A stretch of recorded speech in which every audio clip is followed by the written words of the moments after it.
I'd like to begin a little bit about what the Brigadier's been saying.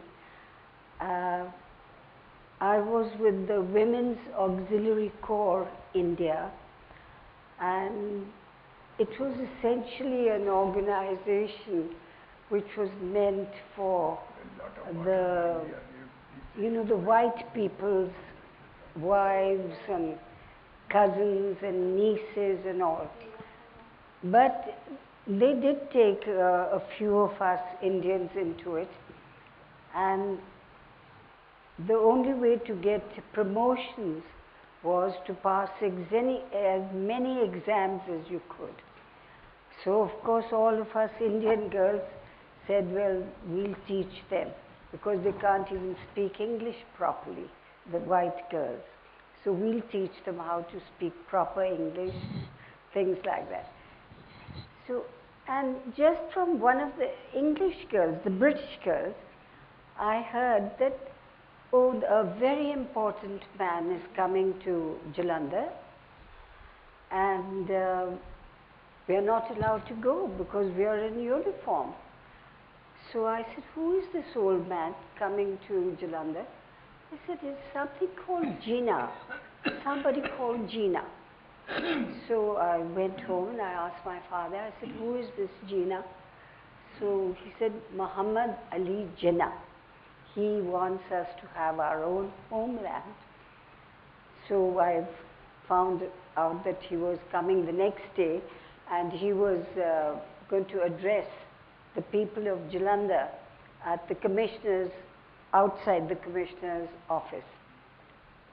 So, of course, I didn't dare go in my uniform, but I went, and I must say I was totally bowled over by this wonderful person who spoke the most beautiful English, and everybody, there were hundreds and hundreds of people. They were totally spellbound. He spoke in English, but there was pin-drop silence everywhere. And as he said, he asked the old man, I asked the lady next to me who was wearing a burqa, so I said, "Thanu kun samajh aa rahi?" So she said, "Badi changi, bahut changiyan gallan kar rahe. Ye to bahut hi changiyan gallan kar rahe. Ede naal assi te enu vote davange." So that is my first experience, and I didn't ever, of course, had the honor of meeting the Qaid-e-Azam, but of course after that I was his total and utter fan, because what he said to all of us young people, I was just about 20 at that age, at that time, he said that we have to decide where we want to live. Where you want to live in Jalandhar with all our brethren, the Hindus and the Sikhs, or do you want your own home? Things like that. And this lady sitting next to me in her burqa, she said, "Tu bilkul theek kehna, asi ta tere naal hi jana." So tu bilkul theek kehna, jithe tu jayega asi tere piche. And really, she was wonderful. She was wonderful. She gave me so much inspiration. Her talk and the way she just said that what she's saying is everything is right.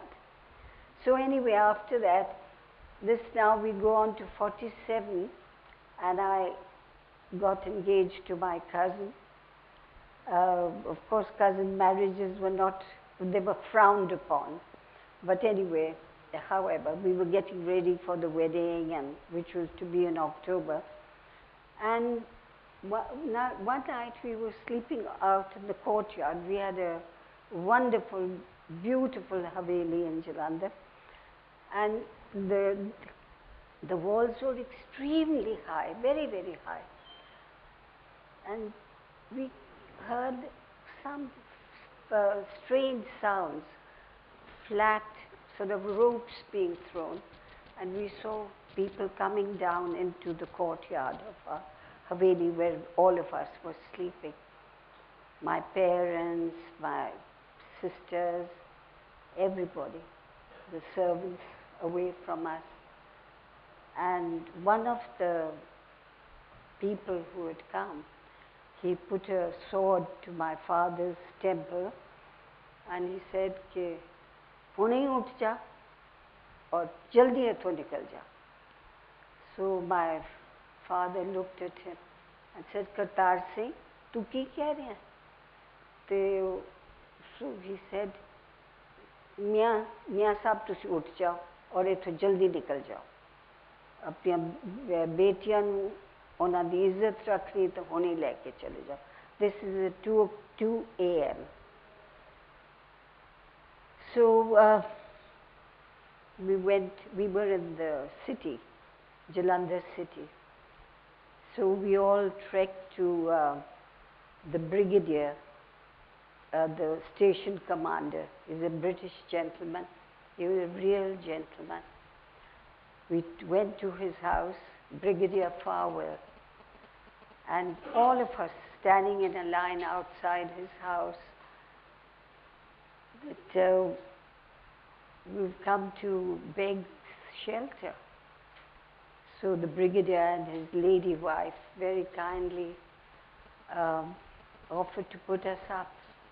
We were all bare feet because the people who had come into our Haveli, they didn't give us time to, find our shoes and things like that. So we stayed with the brigadier for about 4 days. And at that time, the governor of Punjab, Sir Francis Moody, was a slight friend of my father's. And of course, we had no telephones, very few telephones.